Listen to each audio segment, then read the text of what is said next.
Hello बच्चों, चलिए प्रश्न को देखते हैं। प्रश्न है, झाग प्लवन प्रक्रम में सक्रियक तथा अवसादक की क्या भूमिका है। तो देखिए बच्चों, यहाँ पर बात करें प्रश्न की मुख्य अवधारणा।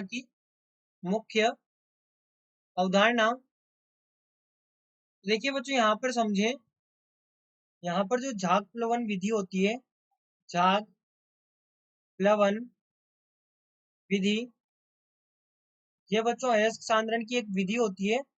अयस्क सांद्रण की अयस्क सांद्रण की विधि होती है। अब देखिए, अयस्क सांद्रण की विधि तो है, लेकिन ये मुख्यतः सल्फाइड अयस्कों के लिए प्रयोग की जाती है। मुख्यतः सल्फाइड सल्फाइड अयस्कों के लिए अयस्कों के लिए प्रयोग यहाँ पर मुख्यतः सल्फाइड अयस्कों के लिए प्रयोग की की जाती है। अब बच्चों यहाँ पर देखें कि जो सक्रियक और अवसादक है उनकी क्या भूमिका है।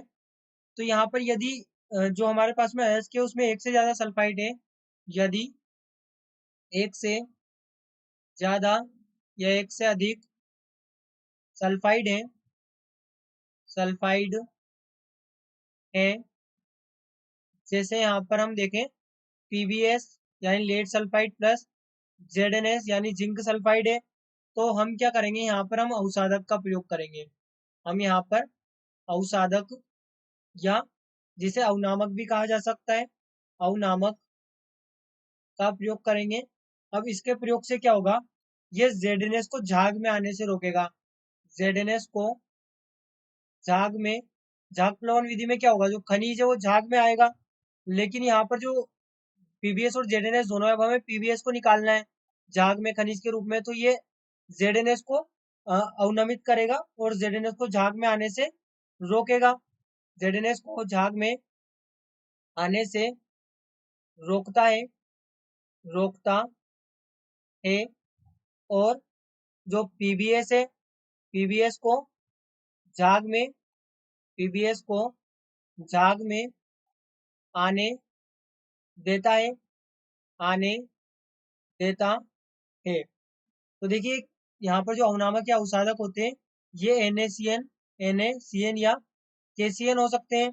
अब क्रिया किस प्रकार से होती है, तो ये क्या करते हैं, यहाँ पर एक संकुल निर्मित करते हैं जेडएनएस के साथ में। ये यहाँ पर से एनएसीएन हमारे पास में होगा, तो जब इसकी क्रिया जेडएनएस से होगी तो ये यहाँ पर इसके साथ संकुल बनाएगा और संकुल बनाकर इसको वहीं पे रोक लेगा, यानी कि झाग में नहीं आने देगा।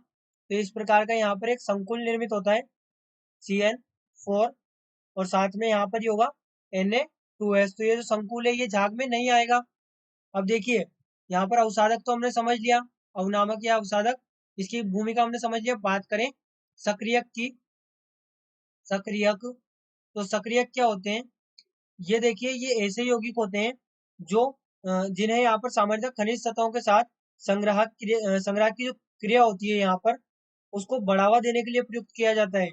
यहाँ पर ये ऐसे रासायनिक यौगिक होते हैं, ये ऐसे रासायनिक यौगिक होते हैं होते हैं जिन्हें जिन्हें सामान्यतः सामान्यतः खनिज सतहों के साथ खनिज सतहों के साथ सतहों के साथ संग्राहक की। अब संग्राहक का भी हम प्रयोग करते हैं यहाँ पर।